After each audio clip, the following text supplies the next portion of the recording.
tinuktok, ganito lang yan. Kuha po kayo ng gawon ng gabi.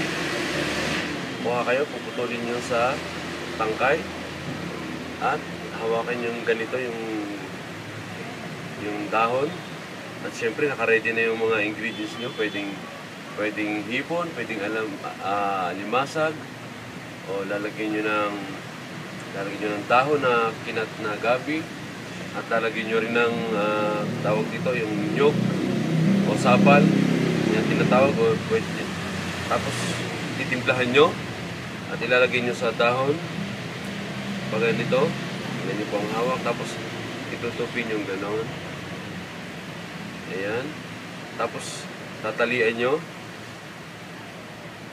Talian yung gano'n. Tapos lahat, kung ilan po yung gusto nyo, pwede nyo gawin. Lalagay nyo sa kaldero na medyo malalim. Tapos lalagay nyo ng gata yung kaldero. Kung punuin nyo, kung pilan nyo gusto nyo, tapos itimplahin nyo pa rin. Tapos, yan nyo na. I-heat nyo na. Pakuluan nyo na. Sa mahinang baga, mahinang apoy. Pag gumulo na yon, kainan na. Ayun.